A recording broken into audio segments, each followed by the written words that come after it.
Thanks for listening to the Lunch and Learn with Dr. Barry, here to help educate, motivate, and put you on the right path to take control of your health through weekly discussions on topics in the medical field, public health arena, and in your community. And now your host, Dr. Barry.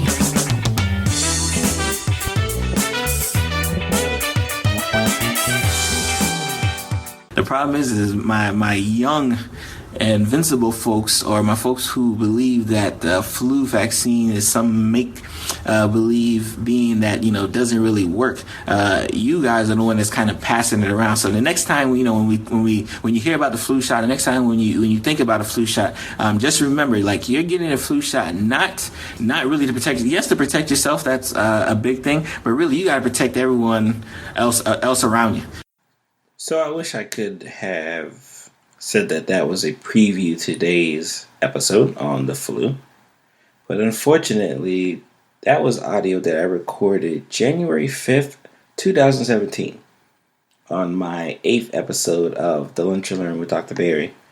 Because I realized as a practicing physician on an outpatient basis, I was seeing a trend that was very concerning and something that was going to lead to some of the stuff that we're dealing with as we speak.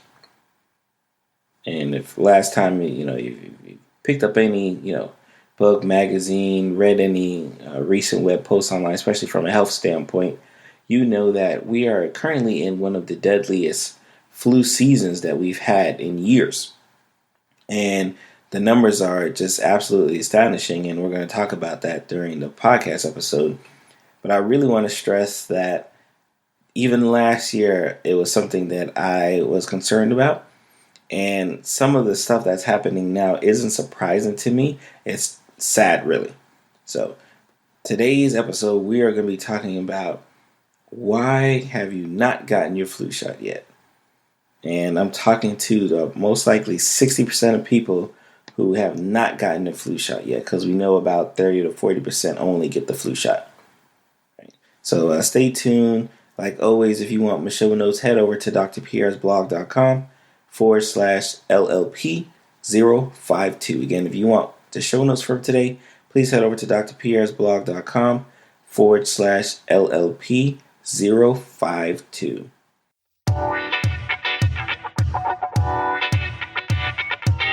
All right, so today we're going to be talking about the flu, and we're going to be talking about some cold hard facts that we discussed last year, but I think it's a point that I'm probably going to have to do a podcast like this every year around January, because the flu is something that I think a lot of us are taking for granted, and we're seeing such a ravenous season in terms of hospitalizations, in terms of deaths. And I think we need to drive home the fact that as health professionals, that getting the flu shot isn't voluntary anymore. It really should be mandatory. And of course, obviously, we can't mandate someone to get a flu vaccine or any vaccine in of that itself. We're seeing some of the casualties, right? And now it's really casualties. Like, we're seeing a lot more casualties coming into this 2018 year that we saw in 2017. Some are even saying this is one of the deadliest years for the flu. And I think a lot of that has to stem from that initial excerpt that you listened to in the beginning, where you have a propensity of a huge population, a huge segment of our population that just aren't getting vaccinated. And because they're not getting vaccinated, the following year we're having trouble with the vaccines that we do have being able to treat and curtail the virus that's out there.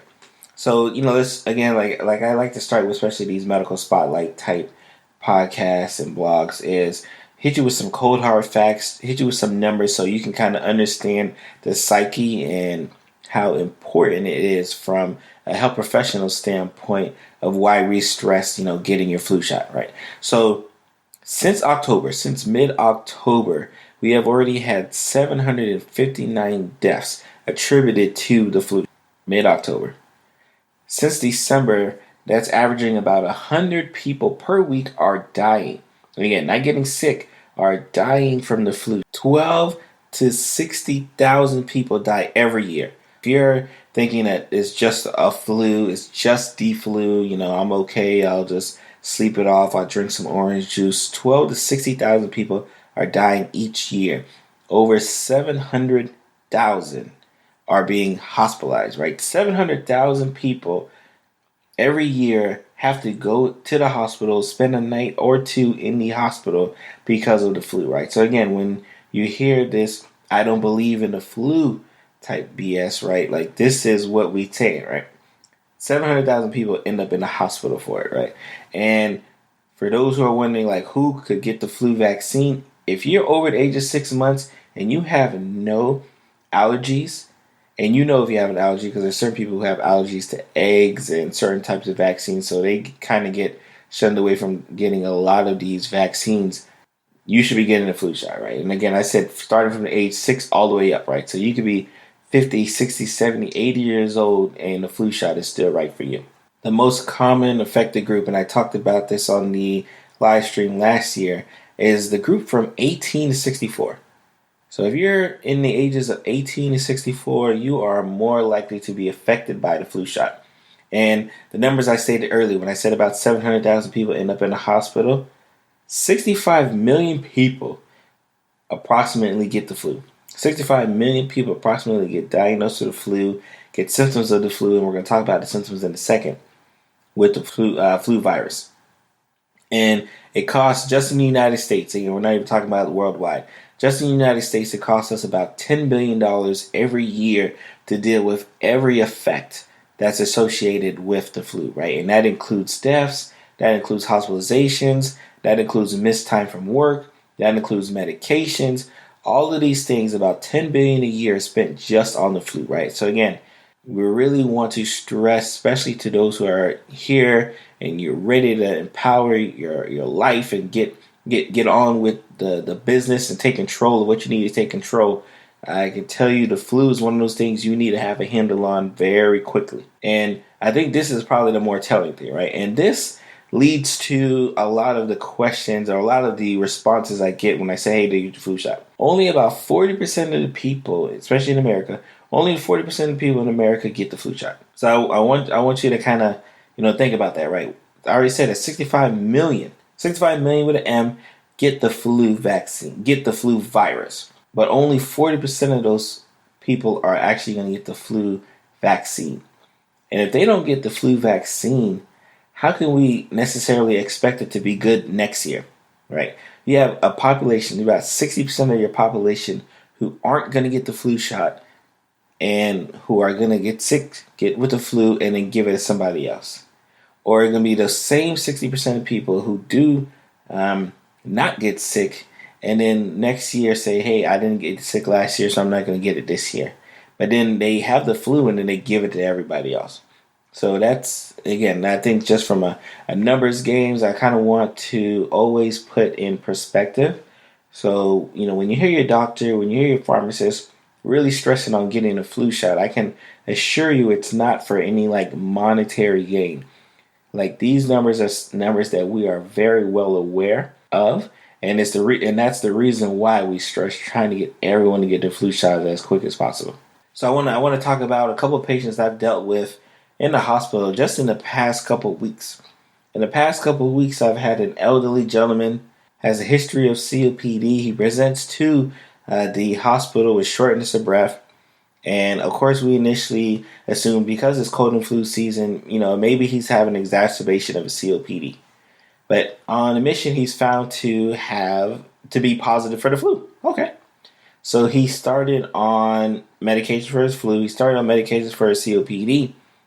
But in less than 24 hours, he gets so sick. In less than 24 hours, we have to put a mask on him to help breathe. And then we have to put all of his medications through his IV. And then we have to put a mask that unfortunately has to stay on him. Like, before we had a mask where he can kind of take it off, talk a little bit, then put it back on when he felt short of breath. Our gentleman was so short of breath, was working so hard to try to get some air in, that we initially had to put what we call a BiPAP mask, which is essentially a mask that stays on and just blows this continuous air over and over again. But of course, because it stays on and it's strapped up to your head, you can't talk, you can't eat. All you can do is kind of mumble. But again, every time you try to say something, a gust of air is being blown back in to your mouth. So it's definitely a very uncomfortable situation. And what we're seeing now, especially in the hospital setting, especially when I think about this patient here, is we're seeing a lot of patients who get the flu, but then end up getting sick somewhere else, right? And that's one of the complications. And so I want to kind of start with, especially if you're at home right now, you're wondering like, oh, do I have the flu, right? Hopefully you don't. But if you're at home and you're thinking, do I have the flu? These are some signs and symptoms I want you to kind of look out for. Number one, are you suffering from any fevers, any chills? Number two, are you having cough, whether it be productive, that means you're bringing up like some sputum when you do cough, or not?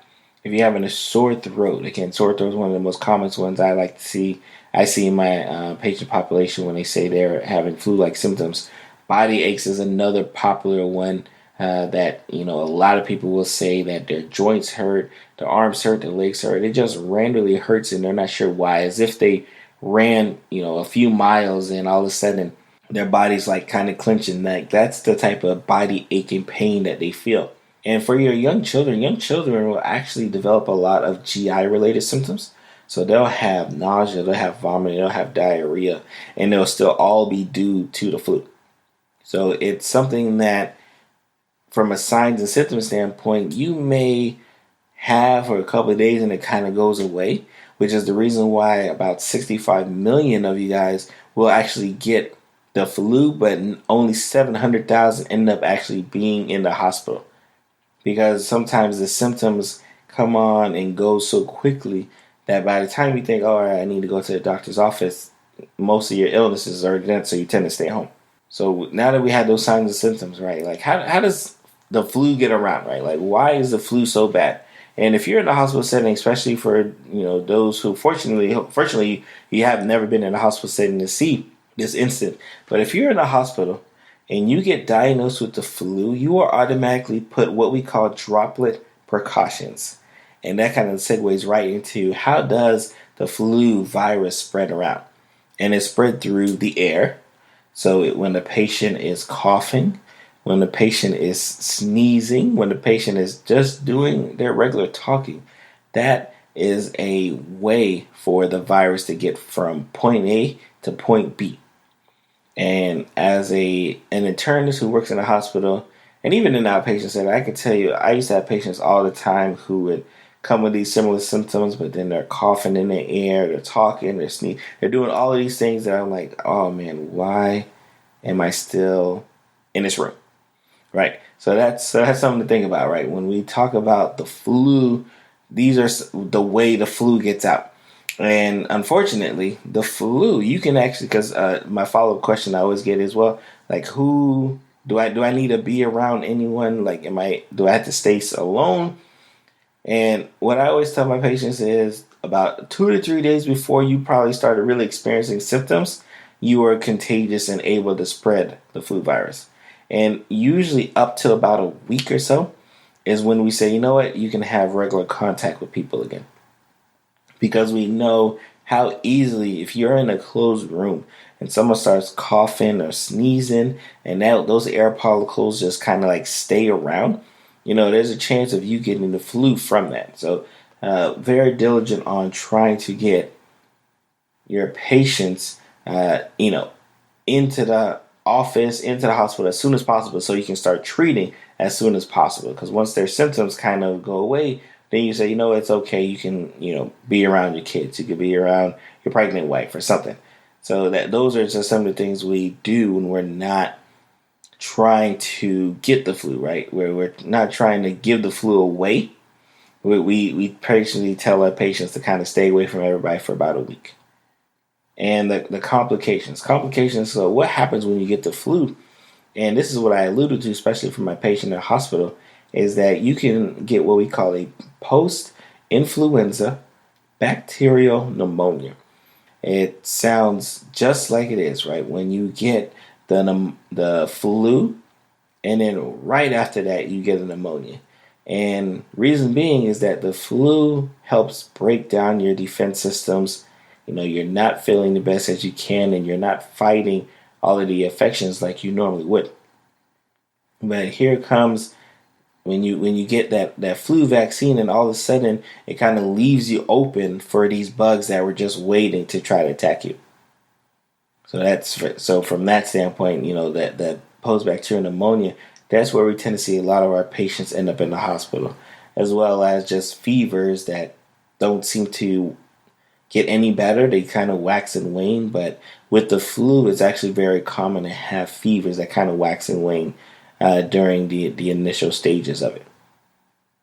So today I think, and again, I'll have an episode linked to episode 8 of the Lunch and Learn, so you can kind of get a little bit more background if you need some more background on the flu vaccine. But today I really wanted to stress the mere importance of getting your flu shot. Like, again, where I work at, we're seeing a lot more patients having to be admitted to the hospital because they got the flu. And because they got the flu, they're dehydrated. Because they got the flu, they have body aches and pains. Because they have the flu, they have all of this runny nose and this cough and all of these things that are happening.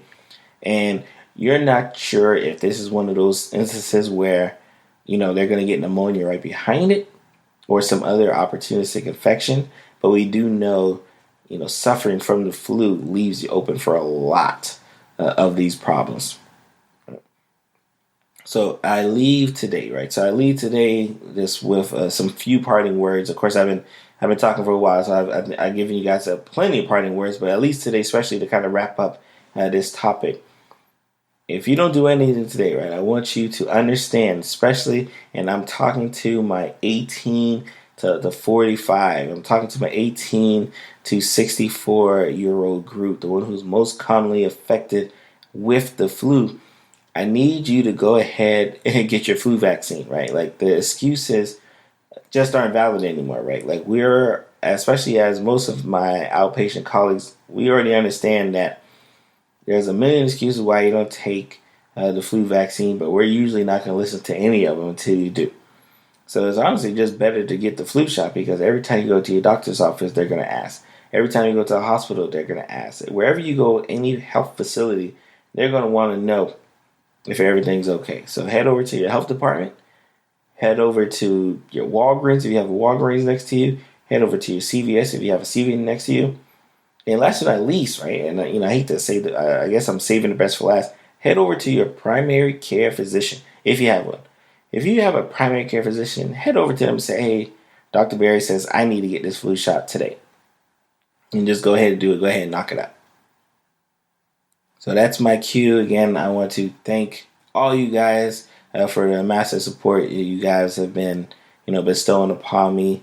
And I will see you guys next week. Remember, Dr. Bayer here to help empower you to take control of your life. See you next week.